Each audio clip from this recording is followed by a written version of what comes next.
Hello friends, welcome to Pebbles. நான் உங்கள் கோபி சுதா. அனைவருக்கும் பொங்கல் தின நல்வாழ்த்துக்கள். அனைவருடைய வாழ்விலும் துன்பங்கள் நீங்கி இன்பங்கள் பெற வேண்டும். கரும்பின் சுவை போல. நம்ம இன்னைக்கு பொங்கல் விருந்து செய்ய போறோம். பொங்கல் விருந்துக்கு மிளகு பொங்கல், சக்கரை பொங்கல், அது மட்டும் இல்லாம கொட்சு, சாதம், கூட்டு, 2 பொரியல் நம்ம செய்யலாம். வாங்க எப்படி செய்யறதுன்னு பார்க்கலாம். பொங்கலுக்கு நம்ம பாசிப்பருப்பு எடுத்துக்கலாம், இதை வறுத்துக்கலாம். சிம்மில் வச்சுட்டு பொன்னிறமாக வறுத்துக்கலாம். ரொம்ப வறுக்கக்கூடாது. நம்ம அப்படியே போட்டோன்னா பொங்கல் என்னென்னா பச்சை வாசடிக்கும். அதனால் வறுத்து போட்டோன்னா சக்கரை பொங்கல் எப்போவுமே டேஸ்ட்டாக இருக்கும். இப்போ நல்லா வாசம் வர ஆரம்பிச்சிருச்சு. இப்போ நம்ம ஆஃப் பண்ணிக்கலாம். இப்போ நம்ம வேறு பாத்திரத்தில் மாற்றிக்கலாம். இப்போது நம்ம சக்கரை பொங்கல் செய்ய போகிறோம். இது நம்ம எப்போவுமே ஃபஸ்ட்டு நிறைவாக ஊற்றிக்கணும். பொங்கல் பானையில் நம்ம கொஞ்சமாக எடுத்துட்டு இப்போ நம்ம ஏன்னா இந்த அரிசியில் எல்லாமே என்னென்னா பொங்கி வரதில்லை அப்படிங்கிறதுனால நம்ம ஒரு டம்ளர் அளவுக்கு பால் ஆட் பண்ணிக்கலாம். பால் ஊற்றினா என்னென்னா பொங்கி வரும். அதனால் நான் பால் ஆட் பண்ணுறேன். இப்போ நிறைவாக நம்ம ஊற்றிட்டோம். இது கூட நம்ம பாசிப்பருப்பை முதலே ஆட் பண்ணிக்கலாம். இதுவும் நல்லா கொதிக்கட்டும். அதாவது இப்போ பொங்கி வரும். இப்போது பொங்க போகுது. அதாவது பொங்கல் வைக்கிறப்ப எப்போவுமே கிழக்கு பொங்கணுங்கிறது நம்மளோட ஐதீகம். இப்போ பொங்க ஆரம்பிச்சிருச்சு. கிழக்கு பொங்கிருச்சு. இப்போ நம்ம எடுத்துக்கலாம். கொஞ்சமாக தண்ணி எடுத்துட்டு அதுக்கப்புறம் நம்ம அரிசி போட்டுக்கலாம். இப்போ நம்ம அரிசி போட்டுக்கலாம். இது நான் ஒரு 200 கிராம்ஸ் அளவுக்கு ரைஸ் எடுத்துருக்கிறேன். ஒரு கைப்படி பாசிப்பருப்பு. எப்போவுமே பச்சரிசி என்னென்னா ரைஸ் நிறையா வரும். நம்ம ஜாஸ்தி எடுக்கக்கூடாது. ஒரு 200 கிராம்ஸ் இருந்தாலே போதும். இந்த பொங்க பானைக்கு நம்ம கொஞ்சமாக தண்ணி எடுத்து வச்சுக்கலாம். தேவைங்கிறப்ப நம்ம ஆட் பண்ணிக்கலாம். நல்லா வேகட்டும். இப்போது நம்ம ஏலக்காய் பொடி, வெல்லம் ஆட் பண்ணிக்கலாம். இது ஒரு 6 ஏலக்காய் இருக்கும். பொடி போட்டுட்டு நம்ம வெல்லத்தை ஆட் பண்ணிக்கலாம். நல்லா மிக்ஸ் பண்ணி விடுங்க. நம்ம கடைசியாக முந்திரி, திராட்சை தாளித்து, அதாவது நெய்யில் தாளித்து கொட்டிக்கலாம். சர்க்கரை பொங்கல் ரெடி ஆயாச்சு. இப்போ நம்ம ஆஃப் பண்ணிக்கலாம். இப்போ முந்திரி, திராட்சை தாளித்து கொட்டிக்கலாம். இப்போது காஞ்சிருச்சு. இது ஒரு 20 முந்திரி கிட்ட எடுத்திருக்கேன். அப்படியே போட்டுக்கலாம். எண்ணெய் அப்படியே உருகட்டும். இப்போ பொன்னிறம் ஆகிடுச்சு. திராட்சை ஆட் பண்ணிக்கலாம். கூடவே நம்ம தேங்காயும் ஆட் பண்ணிக்கலாம். இப்போ தாளிச்சிட்டோம். இது கூட முந்திரி, தேங்காய் எல்லாமே கொட்டிக்கலாம். நல்லா மிக்ஸ் பண்ணி விடுங்க. சர்க்கரை பொங்கல் ரெடி. அடுத்தது நம்ம மிளகு பொங்கலுக்கு வச்சுக்கலாம். இதுக்கு நான் 2 டம்ளர் அளவுக்கு வச்சுருக்கேன். அதாவது அரிசி பருப்பு ரெண்டுமே ஒரு 20 மினிட்ஸ் சோக் பண்ணிட்டேன். இதை நம்ம அப்படியே ஆட் பண்ணிக்கலாம். இது நம்ம 1 டம்ளருக்கு 3 டம்ளர் அளவுக்கு தண்ணி விடணும். அதனால் இதில் 1 2 3 4 5 6 7 8, அதாவது இதில் நான் 1/4 டம்ளர் அளவுக்கு தண்ணி ஜாஸ்தி தான் விட்டுருக்கேன். நம்ம பொங்கல் கொஞ்சம் கொலகொலன்னு வேணுங்கிறதுனால இன்னொரு 1/4 டம்ளர் விட்டுக்கலாம். தேவையான அளவு நம்ம உப்பு ஆட் பண்ணிக்கலாம். இதை 3 விசில் விட்டு எடுத்துக்கலாம்.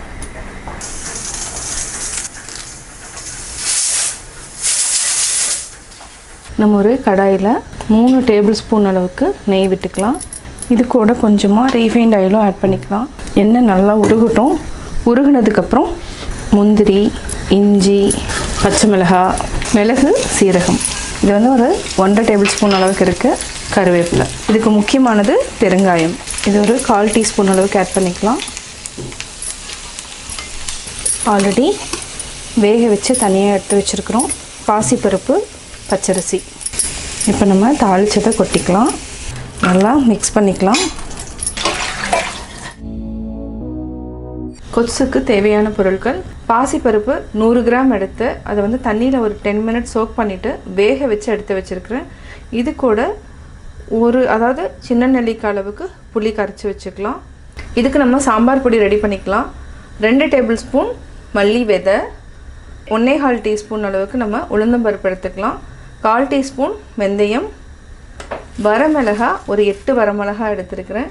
இதுக்கு 2 டீஸ்பூன் அளவுக்கு நம்ம கடலைப்பருப்பு எடுத்துக்கலாம். இது 1 டீஸ்பூன் ஆயில் விட்டுட்டு நல்லா ஃப்ரை பண்ணி தனியாக எடுத்து வச்சுக்கலாம். இதுக்கு நம்ம மொச்சை ஒரு சின்ன கப் அளவுக்கு, அதாவது ஒரு 25 கிராம்ஸ் இருக்கும். இதுக்கு ஒரு பச்சை மிளகாய், கருவேப்பிலை, 2 பெரிய வெங்காயம், கத்திரிக்காய், 3 அல்லது 4 கூட நம்ம எடுத்துக்கலாம். கொஞ்சமாக வெல்லம் எடுத்துருக்குறோம், அதாவது இந்த அளவுக்கு இருந்தாலே போதும். இப்போ எப்படி செய்கிறதுன்னு பார்க்கலாம். ஃபஸ்ட்டு நம்ம இதை வறுத்துட்டு பொடி பண்ணிக்கலாம். ஃபஸ்ட்டு நம்ம ஒரு கடாயில் கொஞ்சமாக எண்ணெய் விட்டுக்கலாம். நல்லா காஞ்சதுக்கப்புறம் 2 டீஸ்பூன் அளவுக்கு நம்ம கடலைப்பருப்பு எடுத்துருக்குறோம், வறுத்துக்கலாம்.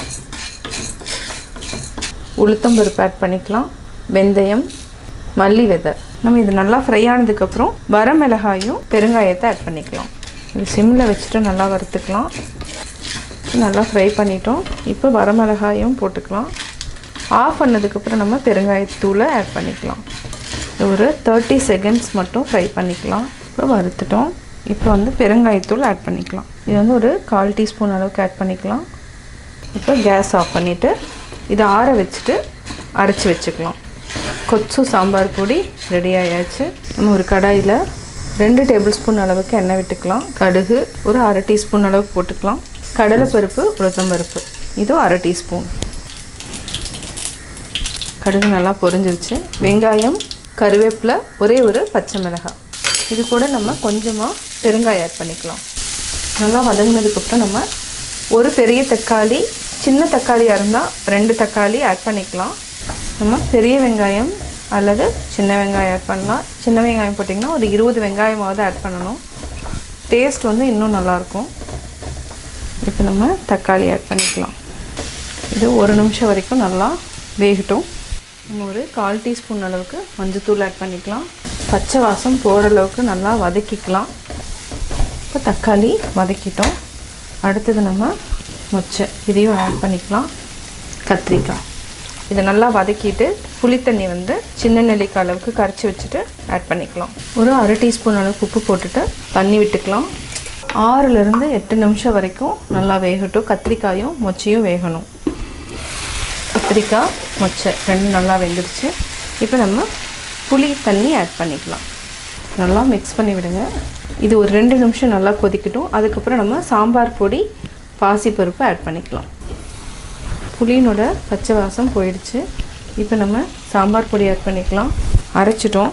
நம்ம இந்த அளவுக்கு, அதாவது 100 கிராம் பாசிப்பருப்புக்கு 2 டேபிள் ஸ்பூன் அளவுக்கு நம்ம சாம்பார் பொடி ஆட் பண்ணிக்கலாம்.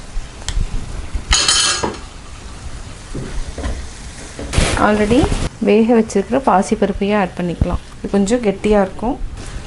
தண்ணி ஊற்றி மிக்ஸ் பண்ணிக்கலாம். நம்ம கொஞ்சமாக தேவையான அளவு உப்பு ஆட் பண்ணிக்கலாம். நல்லா கொதிக்கணும். இன்னுமே நம்ம ஒரு 1/2 டம்ளர் அளவுக்கு தண்ணி விட்டுக்கலாம். கொதிச்சிட்ருக்கு. இந்த கொதிச்சுக்கு வந்து நம்ம கொஞ்சமாக வெல்லம் ஆட் பண்ணிக்கலாம். போட்டு மூடி வச்சுருங்க. 5 மினிட்ஸ்க்கு அப்புறம் ஆஃப் பண்ணிக்கலாம். 5 மினிட்ஸ் ஆயிடுச்சு. நல்லா கொதிச்சாச்சு. இப்போ நம்ம ஆஃப் பண்ணிக்கலாம். பாசிப்பருப்பு கொச்சு. 4வதாக செய்ய போகிறது கொத்தமல்லி துவையல். கொத்தமல்லிக்கு துவையலுக்கு தேவையான பொருட்கள் பார்க்கலாம். ஃபஸ்ட்டு வந்து நம்ம ஒரு பேன் வச்சுக்கலாம். பேனில் 2 டேபிள் ஸ்பூன் அளவுக்கு எண்ணெய் விட்டுக்கலாம். எண்ணெய் நல்லா காயிட்டும். எண்ணெய் காஞ்சதுக்கப்புறம் கடலைப்பருப்பு 1 டீஸ்பூன், 1 டீஸ்பூன் உளுத்தம்பருப்பு, வேர்க்கடலை நம்ம 2 டீஸ்பூன் அளவுக்கு யூஸ் பண்ணிக்கலாம். பொன்னிறமாக வறுத்துக்கலாம். கொத்தமல்லி துவையலுக்கு வந்து என்னென்னா வேர்க்கடலை வந்து கொஞ்சம் டேஸ்ட்டாக இருக்கும், அதனால் வேர்க்கடலை ஆட் பண்ணியிருக்கேன். இது வந்து ஆப்ஷனல் தான், நீங்கள் தேவைன்னா ஆட் பண்ணிக்கோங்க, அப்படி இல்லைனா நம்ம ஸ்கிப் பண்ணிடலாம். கடலைப்பருப்பு, உளுத்தம்பருப்பு பொன்னிறமாயிடுச்சு. இப்போ நம்ம நாட்டு பூண்டு ஆட் பண்ணிக்கலாம். பச்சை மிளகாய் 1, வரமிளகாய் 3. அடுத்தது நம்ம சின்ன வெங்காயம் 1 கைப்பிடி அளவுக்கு ஆட் பண்ணிக்கலாம். அதாவது ஒரு 10லேருந்து 15 வரைக்கும் நம்ம ஆட் பண்ணிக்கலாம். சின்ன வெங்காயம் வந்து நல்லா டிரான்ஸ்பரண்ட் ஆகிற வரைக்கும் நல்லா வதக்கிக்கலாம். இதுக்கு வந்து ஒரே ஒரு தக்காளி ஆட் பண்ணிக்கலாம். தக்காளி 1 தக்காளி, நாட்டு தக்காளி எடுத்துக்கலாம். இது கூட நம்ம சின்னதாக புளி எடுத்துக்கலாம். ஜாஸ்தி வேண்டியதில்லை, இந்த அளவுக்கு இருந்தாலே போதும். இதையும் வதக்கிக்கலாம். நல்லா வதங்கட்டும். தக்காளி நல்லா வதக்கிட்டோம். இதுக்கு வந்து என்னென்னா ஒரு 1/4 மூடி அளவுக்கு தேங்காய், துருவன தேங்காய் ஆட் பண்ணிக்கலாம். இதையும் நல்லா வதக்கிக்கலாம். வதக்கிட்டு 1 கைப்பிடி அளவுக்கு நம்ம கொத்தமல்லி தழை ஆட் பண்ணிக்கலாம். டேஸ்ட்டுக்கு நம்ம கொஞ்சமாக கருவேப்பிலையும் ஆட் பண்ணிக்கலாம். 2 ஈர்க்களவுக்கு நம்ம கருவேப்பிலை ஆட் பண்ணிக்கலாம். இதை நல்லா பரட்டி விட்டுக்கோங்க. இது ரொம்ப நேரம் வதக்கணும்னு அவசியம் இல்லை. புதினானா நம்ம வந்து கொஞ்சம் நேரம் வரைக்கும் வதக்கணும், அதாவது நல்லா இலை சுருங்குற வரைக்கும் வதக்கணும். இதை வந்து லைட்டாக வந்து இந்த சூட்டுக்கு வதங்கினாலே போதும். இப்போ நம்ம ஆஃப் பண்ணிக்கலாம். இந்த சூட்லேயே நல்லா, அதாவது கொத்தமல்லி தழை வந்து நல்லா வெந்துடும். கொஞ்சமாக நம்ம உப்பு போட்டுக்கலாம். கேஸ் ஆஃப் பண்ணியாச்சு. ஆற வச்சு அரைச்சிக்கலாம். கொத்தமல்லி துவையல் ரெடி ஆகிடும். ஆறிடுச்சு. இப்போ நம்ம கொத்தமல்லி துவையல் அரைச்சிக்கலாம். கொத்தமல்லி துவையல் அரைச்சிட்டோம். கொத்தமல்லி துவையல் ரெடி. 5வது நம்ம அவரைக்காய் பொரியல் பண்ணிக்கலாம். ஒரு கடாய் வச்சுக்கலாம். எண்ணெய் 1 டீஸ்பூன் அளவுக்கு ஊற்றிக்கலாம். கடுகு 1/4 டீஸ்பூன், 1/2 டீஸ்பூன் கடலைப்பருப்பு, உளுத்தம்பருப்பு. தாளிக்கிறதுக்கு நம்ம பெரிய வெங்காயம் 1, ஒரு பச்சை மிளகாய், கொஞ்சமாக கருவேப்பிலை. சின்ன வெங்காயம் வேணாலும் ஆட் பண்ணிக்கலாம். இது ரொம்ப நேரம் வதக்கணும்னு அவசியம் இல்லை. இந்த ஸ்டேஜ்லேயே நம்ம அவரைக்காயை போட்டுக்கலாம்.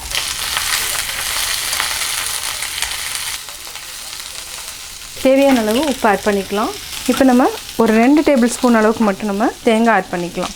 நல்லா பெரட்டி விட்டுட்டு மூடி வச்சுக்கலாம்.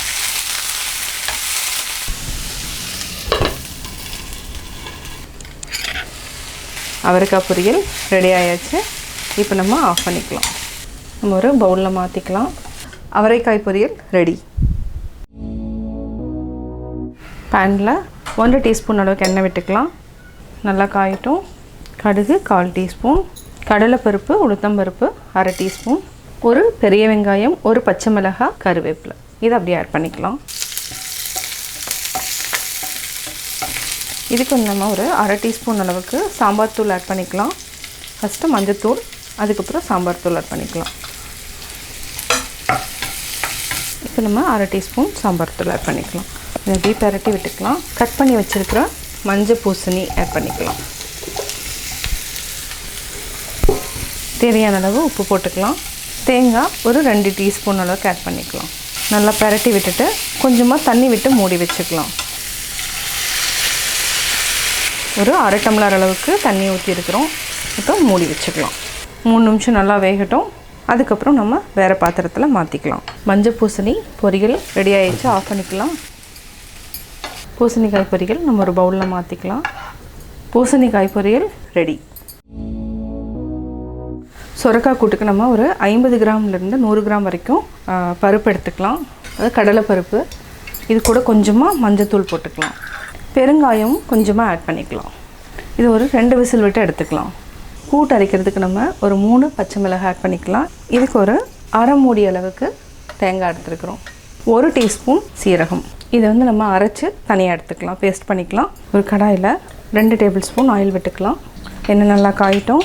எண்ணெய் காஞ்சதுக்கப்புறம் கடுகு ஆட் பண்ணிக்கலாம். கடுகு ஒரு 1/4 டீஸ்பூன், கடலைப்பருப்பு, உளுத்தம்பருப்பு 1/4 டீஸ்பூன்.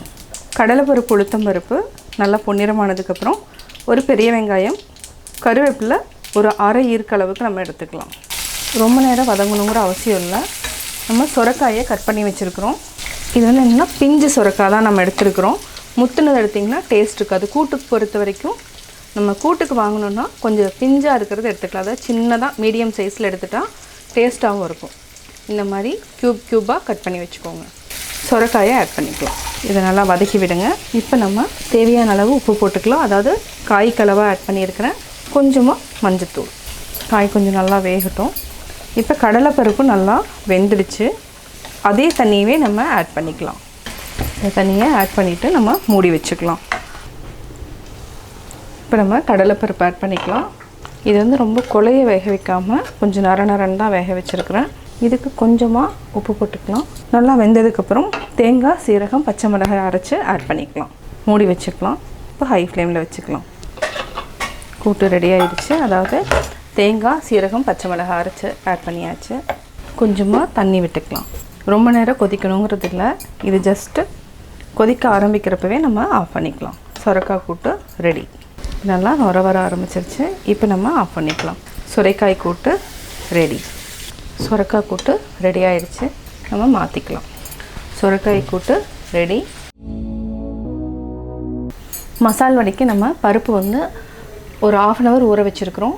இது என்னென்னா வடைப்பருப்புனே கடையில் கிடைக்கும். நம்ம இதை எடுத்து, அதாவது கடலைப்பருப்பு கிடையாது, வடைப்பருப்பு. இது பார்த்திங்கன்னா ரொம்ப சின்னதாக இருக்கும். இதை நம்ம அரைச்சிக்கலாம். தண்ணி நல்லா வடிச்சுக்கலாம். தண்ணி வடிச்சிட்டு நம்ம அரைச்சி எடுத்துக்கலாம். ஃபஸ்ட்டு கொஞ்சமாக எடுத்து வச்சுக்கோங்க இந்தளவுக்கு. அதை அரைச்சிட்டு இதை அப்படியே நம்ம மிக்ஸ் பண்ணிக்கலாம். இந்தளவுக்கு எடுத்து வச்சுக்கலாம். இதில் தண்ணி வடிச்சுக்கலாம். இஞ்சி ஒரு துண்டு, பச்சை மிளகாய் 2, சோம்பு 1/2 டீஸ்பூன், கொஞ்சமாக கருவேப்பிலை ஆட் பண்ணிக்கலாம். இது கூடவே ஒரே ஒரு வரமிளகாய் கிள்ளி போட்டுக்கோங்க. பச்சை மிளகாய் இஞ்சி, வரமிளகாய், சோம்பு ஆட் பண்ணிக்கிறோம். இதை வந்து நம்ம கொஞ்சமாக அடிச்சுக்கலாம். அதுக்கப்புறம் நம்ம பருப்பு போட்டு அரைச்சிக்கலாம். அரைச்சிட்டோம். இப்போ பருப்பு ஆட் பண்ணிக்கலாம். அரைச்சிட்டோம். ஆல்ரெடி கொஞ்சம் எடுத்துருக்கிற பருப்பையும் ஆட் பண்ணியிருக்கிறேன். மீதி இருக்கிற பருப்பையும் ஆட் பண்ணிக்கலாம். அதை அப்படியே முழுசாகவே ஆட் பண்ணிக்கலாம். உப்பு பத்தலைன்னா நீங்கள் ஆட் பண்ணிக்கோங்க. எப்போவுமே மசாலா வடைக்கணுன்னா கொஞ்சமாவது முழு பருப்பு ரெண்டுமே மிக்ஸ் ஆகிருக்கணும். அப்போ தான் வந்து நல்லாயிருக்கும். இதுக்கு நம்ம கொஞ்சமாக வெங்காயம் போட்டுக்கலாம். கொத்தமல்லியை கட் பண்ணி ஆட் பண்ணிக்கலாம். உப்பு நம்ம கொஞ்சம் ஆட் பண்ணிக்கலாம். நல்லா மிக்ஸ் பண்ணி விடுங்க. இப்போ வடைக்கு நம்ம ரெடி பண்ணிட்டோம். இதை வந்து சின்ன சின்ன உருண்டைகளாக நம்ம பிடிச்சி வச்சுக்கலாம். இது வந்து கொஞ்சம் தொளன்னு இருந்துச்சுன்னா நீங்கள் அரிசி மாவு கூட ஆட் பண்ணிக்கலாம். எண்ணெய் வந்து நிறையா குடிக்காது. இப்போ நம்ம தண்ணி ஆட் பண்ணல, பட் இருந்தாலும் கொஞ்சம் தொளன்னு இருக்குது. அரிசி மாவு ஒரு 2 டீஸ்பூன் அளவுக்கு ஆட் பண்ணிக்கலாம். அரிசி மாவு இல்லைன்னா கடலை மாவு, ரெண்டில் எது வேணாலும் ஆட் பண்ணிக்கலாம். அரிசி மாவு போட்டால் என்ன ஆகுனா கொஞ்சம் நல்லா கிறிஸ்பியாக வரும். அதுக்காக நம்ம அரிசி மாவு ஆட் பண்ணுறோம். பார்த்திங்கன்னா நல்லா கொஞ்சம் திக்காகிடுச்சு. வடையை டீப் ஃப்ரை பண்ணுறதுக்கு நம்ம ஆயில் விட்டுக்கலாம். நம்ம இந்த மாதிரி உருண்டை பிடிச்சிட்டுனா ஈஸியாக இருக்கும். இதை வந்து நல்லா இந்த மாதிரி தட்டிட்டு நம்ம டீப் ஃப்ரை பண்ணிக்கலாம். எண்ணெய் காஞ்சிருச்சு. சிம்மில் வச்சுக்கலாம். ஹை ஃப்ளேமில் வைக்க வேண்டாம், ஏன்னா உள்ளே இருக்கிறது வேகாது. அதனால் சிம்மில் வச்சுட்டு வேக வச்சுக்கலாம். வடையை எடுத்துக்கலாம். பொன்னிறம் ஆயிடுச்சு.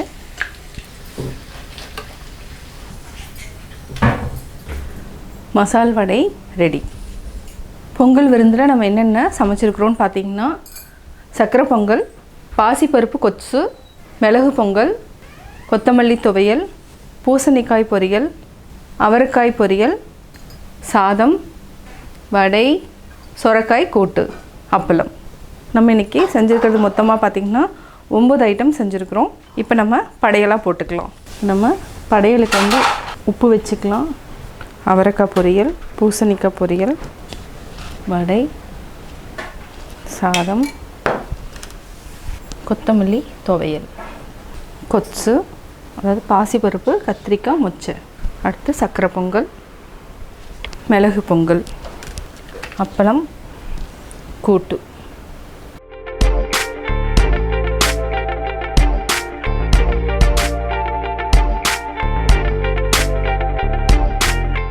பொங்கல் விருந்தன்னைக்கு என்னென்ன செய்யலாம் அப்படிங்கிறது வந்து நான் உங்களுக்கு ஐடியா சொல்லியிருக்கிறேன். அனைவரும் பொங்கல் அன்னைக்கு இதே மாதிரி பொங்கல் விருந்து செஞ்சு எல்லாத்தையுமே அசத்துங்க. உங்களுக்கு என்னுடைய மனமார்ந்த பொங்கல் நல்வாழ்த்துக்கள்.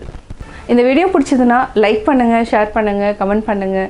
மறக்காமல் பெபிள்ஸ் தமிழ் சேனலையும் கோபி சுதா சேனலையும் சப்ஸ்கிரைப் பண்ணுங்கள். என்னோடய குக்கிங் வீடியோ முடிஞ்சதுக்கப்புறம் பார்த்தீங்கன்னா ஒரு திருக்குறள் வந்து நீங்கள் பார்க்கலாம். உங்கள் குழந்தைகளுக்கு நீங்கள் சொல்லித்தரலாம். அருள் கருதி அன்புடையராதல், பொருள் கருதி பொச்சாப்பு பார்ப்பார் கண்கில். அருளை பெரிதாக எண்ணி அன்புடையவராக இருத்தல், பிறர் பொருளை கவர எண்ணி அவர் சோர்ந்திருக்கும் நிலையை பார்ப்பவரிடத்தில் இருக்காது.